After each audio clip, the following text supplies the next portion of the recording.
जनता career launcher, Janata महाविद्यालय चंद्रपूर। एक जबाबदार संस्था, विश्वसनीय शिक्षक, पुन्हा एकदा सिद्ध। 11वी 12वी IIT JEE NEET MHT CET institute with 100% result.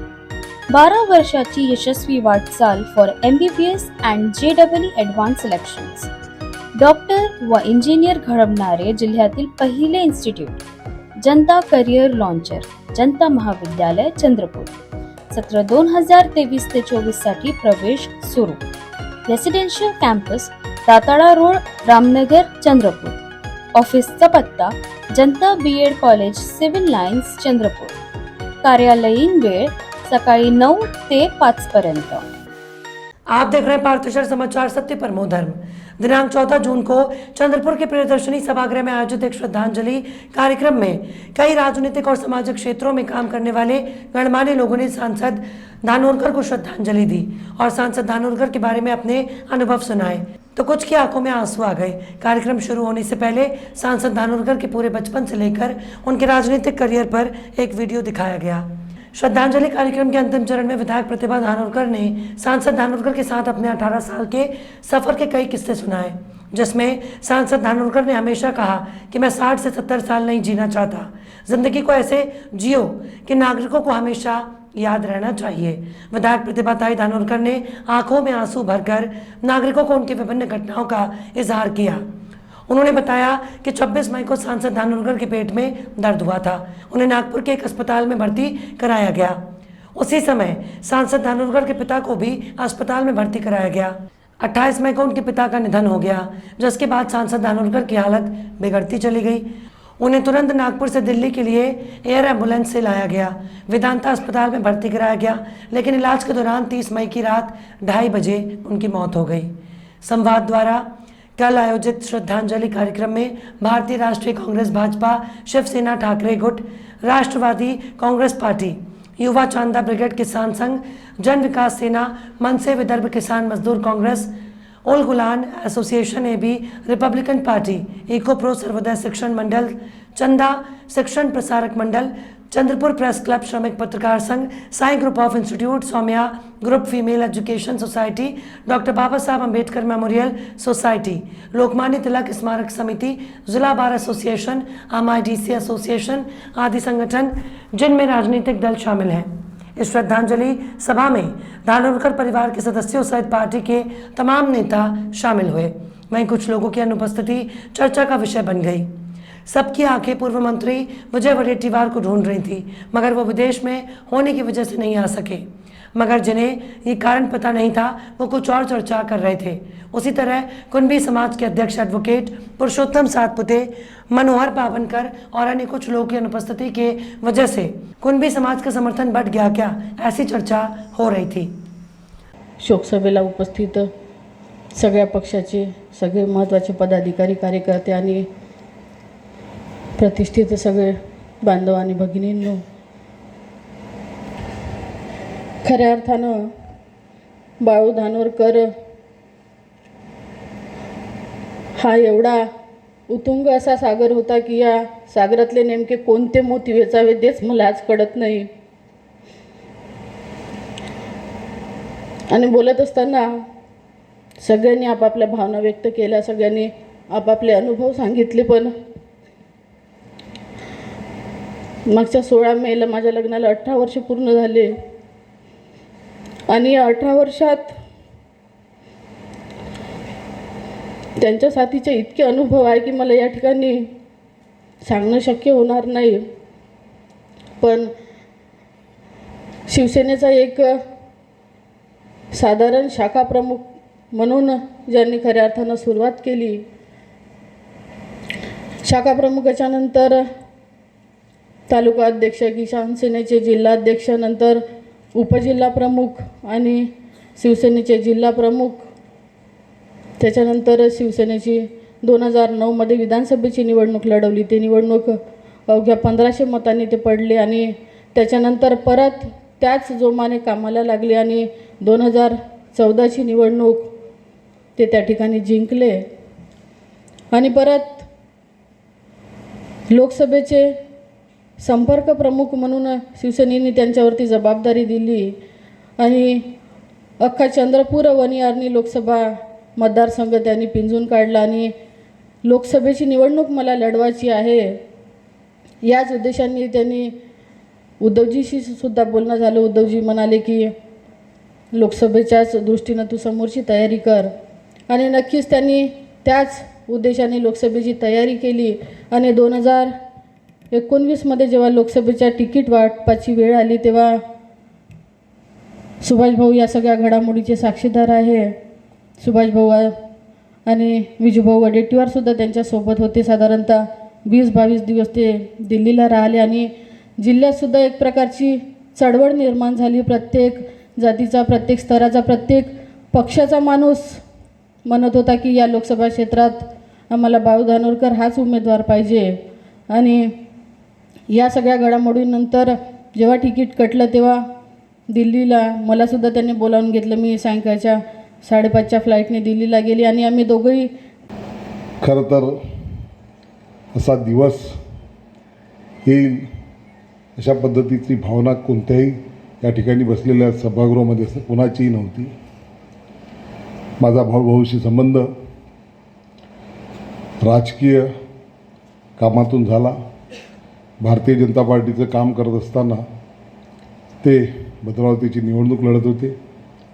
तेव्हापासून त्यांचा माझा परिचय आहे. त्यानंतर एक मैत्रीपूर्ण संबंध निर्माण झाले आणि आत्ता एक अतिशय जवळचा घट्ट मैत्री असलेला मित्र गमावला अशी या ठिकाणची माझी भावना आहे. या ठिकाणी अनेकांनी बाळूभाऊंच्या गुणांबद्दल सांगितलं. अनेकांना पैलू दिसले, गुण दिसले. परंतु मी बाळूभाऊंच्या जीवनातला एक सगळ्यात मोठा गुण जर कोणता होता तो म्हणजे त्यांची हिंमत होती. अतिशय हिंमतवान असा माणूस बाळूभाऊ धानोरकर होते. मला आजही तो दिवस, तो प्रसंग आठवते ज्यावेळेस त्यांनी काँग्रेस पक्षाच्या आमदारकीचा राजीनामा, शिवसेनेच्या आमदारकीचा राजीनामा दिला आणि जवळजवळ काँग्रेसने निश्चित केलं की बाळू धानोरकर यांना लोकसभेची उमेदवारी द्यायची. परंतु ती लोकसभेची उमेदवारी दुसऱ्याला गेली. मला बाळूभाऊंचा रात्री साधारणतः 1 वाजता मला फोन आला आणि ते म्हणाले, किशोर भाऊ, ही निवडणूक तर आपल्याला लढवायचीच आहे, ती लढवाऊ, परंतु वंचित आता जर काँग्रेस पार्टी ही जर आपल्याला उमेदवारी देत नसेल तर प्रकाश आंबेडकरांशी माझं बोलणं चालू आहे. आपण वंचितची उमेदवारी घेऊ आणि ती उमेदवारीच्या करता म्हणून आपण सकाळी माझ्यासोबत मुंबईला चालावं. मी त्यांची ती हिंमत पाहून मी म्हणालो, बाळूभाऊ आपण 100% जाऊ. आणि मग मी त्यांना एक सल्लाही दिला की आता या राष्ट्रीय पक्षाची जर तिकीट नसेल मिळत तर बाळूभाऊ तुम्ही अपक्ष उभे राहा असं मी बोललो आणि ते त्यांना पटलंही होतं. परंतु सुदैवानं त्यांना काँग्रेस पक्षाची तिकीट मिळाली आणि ते एक प्रचंड संघर्ष करत या ठिकाणून विजयी झाले. आणि मी तर हे असं मानतो की त्यांच्या त्या विजयामुळेच माझ्यासारख्या एका शेवटच्या कार्यकर्त्यालासुद्धा आपणसुद्धा लोकप्रतिनिधी होऊ शकतो हे बळ त्यांच्या त्या विजयातून मिळालेलं आहे. MSPM ग्रुप, महाराष्ट्र शिक्षण प्रसारक मंडळ, 5 CBSE आणि स्टेट बोर्ड शाळा, 1 कनिष्ठ महाविद्यालय, 1 polytechnic college, 1 ayurvedic medical college आणि nursing home, 1 D pharm college, 4 ITI college, 1 सोमया फिल्म आणि 1 24 फ्रेम फिल्म स्टुडिओ, 250 शिक्षक आणि 300 सपोर्ट स्टाफचा मोठा कर्मचारी वर्ग, 28 वर्षांपासून 30,000 विद्यार्थ्यांना त्यांचे उज्ज्वल करिअर करण्यासाठी सुविधा उपलब्ध करून देत आहे. हे शक्य झाले आहे आयकॉन ऑफ महाराष्ट्र एज्युकेशन आणि MSPM group chairman Shri PS Ambatkar यांच्या दूरदर्शी नेतृत्वामुळे. Hard work and perseverance with the genuine and logical approach always gets you to your dream position. This is my experience and I motivate my students for the same. आणि icon of Vidarbha education आणि MSPM ग्रुपचे उपाध्यक्ष श्री पियुष आंबटकर यांच्या भविष्यवादी व्हिजनमुळे. आव्हानात्मक भविष्यासाठी सज्ज होण्यासाठी विद्यार्थ्यांना अत्याधुनिक तंत्रज्ञान आणि सुविधा मिळाल्या पाहिजे, हीच माझी दृष्टी आहे. तसेच व्यवस्थापनातील सर्वात प्रेरणादायी महिला सौ अंकिता पियुष आंबटकर यांच्यासोबत योग्य वेळी योग्य ठिकाणी योग्य गोष्टी ठेवण्यावर माझा विश्वास आहे. आता आमचे नीट, JEE आणि MHT CET कोचिंग आमच्या 100% यशाच्या ट्रॅक रेकॉर्ड सह तुमच्या मुलांचे भविष्य घडवण्यासाठी त्यांना तयार करून यशस्वी डॉक्टर आणि इंजिनियर बनवण्यास तयार करत आहे. समया करिअर इन्स्टिट्यूट. मर्यादित जागा, वाजवी फी. संपर्क करा 92615261128 किंवा 9168901429. पत्ता Samaya campus, Akashvani road, Wadgaon ward, Chandrapur. Print media की तरह इलेक्ट्रॉनिक्स, डिजिटल, रेडियो प्रतिष्ठान अब श्रमिक पत्रकार श्रेणी में शामिल हो गए हैं. मंगलवार 30 मई 2023 को आयोजित महाराष्ट्र सरकार की कैबिनेट बैठक में ये निर्णय लिया गया. इसके लिए वॉइस ऑफ मीडिया ने 1 साल तक विरोध किया था. वॉइस ऑफ मीडिया की छत्र छाया में इलेक्ट्रॉनिक्स, डिजिटल, रेडियो प्रतिष्ठानों में पत्रकारों के विंग बनाए गए. इस विंग की विभिन्न बैठकें आयोजित कर इस क्षेत्र में काम करने वालों को श्रमिक पत्रकार का दर्जा देने की मांग को लेकर प्रस्ताव पारित किया गया.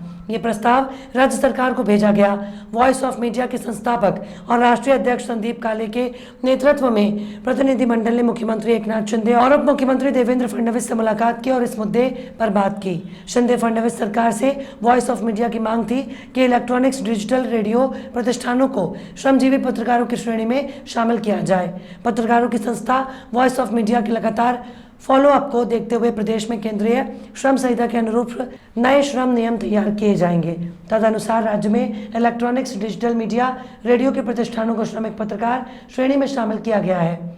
मुख्यमंत्री एकनाथ शिंदे और मुख्यमंत्री देवेंद्र फडणवीस ने मंगलवार को इसकी घोषणा की. पत्रकारों के लिए शुरू की गई लड़ाई की ये बड़ी कामयाबी है. वॉइस ऑफ मीडिया के जरिए अब तक पत्रकारों की कई समस्याओं का समाधान किया जा चुका है. राज्य में श्रमिक पत्रकारों की श्रेणी में इलेक्ट्रॉनिक्स, डिजिटल मीडिया, रेडियो प्रतिष्ठानों को शामिल करने के लिए पत्रकारों ने सरकार का धन्यवाद व्यक्त किया है. काही नाती बांधली जातात धाग्यांनी, काही नाती बनतात रंगांनी, पण जी नाती तयार होतात धागे आणि रंगांनी, आम्ही आहोत तुमच्या सोबत ती नाती अविस्मरणीय बनवण्यासाठी. श्री वरसिद्धी शॉपिंग मॉल तुमचे स्वागत करीत आहे. तुमच्या आयुष्यातील सर्वात सोनेरी नात्याचा सण साजरा करा आमच्या सोबत. या आमचा वेडिंग कलेक्शन मधून निवडा, जिथे प्रत्येक मजल्यावर काहीतरी वेगळं तुमची वाट पाहत आहे. महिलांसाठी wedding saris, ethnic wear, lehenga आणि ladies wear, churidar, kurtis, western wear. पुरुषांसाठी सूटिंग, शर्टिंग, एथनिक वेअर आणि फॉर्मल वेअर, कॅज्युअल वेअर. बालकांसाठी वेडिंग ड्रेसेस, एथनिक वेअर आणि कॅज्युअल वेअर.